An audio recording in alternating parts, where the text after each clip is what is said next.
पूर्व सभापति निवर्तमान सभापति शेरबहादुर देउवालाई भन्नुपर्ने के कुराहरू छ। दाइ तपाईलाई अस्ति लगेर साथीहरूले नेम प्लेट राखेर सभापति भनेर राखिदिएछन्। मलाई अलिकति नरमाइलो लाग्यो। यो अस्ति आदरणीय उपसभापति विश्वप्रकाश शर्माले उल्लेख गर्नु, अरू साथीहरूले उल्लेख गर्नुभएको छ। किन म धेरै कुराको साक्षी छु। केही नेताहरूले केन्द्र समितिको बैठकमा राख्नुभएको छ, केही निवर्तमान पदाधिकारीहरू जो त्यहाँ बस्नुभएको छ उहाँहरूले पनि राख्नुभएको छ, यहाँ हुनुहुन्छ। हिजो पनि पदाधिकारी हुनुभएको, अहिले पनि पदाधिकारी हुनुभएको नेताहरूले किन धेरै बेला पदाधिकारीको बैठक बस्थ्यो, के कुराहरू भन्नुभएको छ भन्ने कुराको बारेमा म प्रायः सबै बैठकको म साक्षी छु। केही नेताहरूले त त्यहाँ केन्द्र समितिको बैठकमै भन्नुभयो, तर त्यो बेलामा जसले यसो नगरौँ दाइ भनेर भन्यो ती सबै तपाईँलाई पराइ लागे। जसले वरिपरि बसेर धोप बाले ती आफ्ना लागे। आफ्नाले डुबाए दाइ फेरि डुबाउँछन्, यसको चिन्ता हो।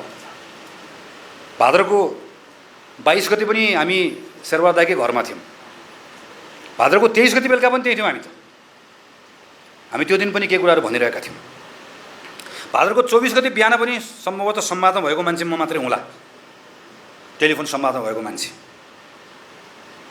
र भाद्रको 25 गते वक्तव्य निकाल्ने मान्छे विश्वप्रकाश शर्मा र म नै हुँ, र अस्पतालमा गएपछि संवाद गर्ने मान्छे।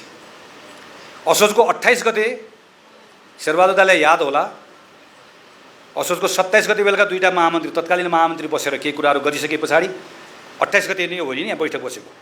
28 गते बिहान तपाईँको निवासमा आएर तपाईँको वक्तव्य जो पार्टीको अर्को वरिष्ठ नेताले ड्राफ्ट गर्नुभएको थियो त्यसमा केही कुराहरू थपेर परिमार्जन गरेर त्यसमा काम गर्ने मान्छे म पनि हुँ।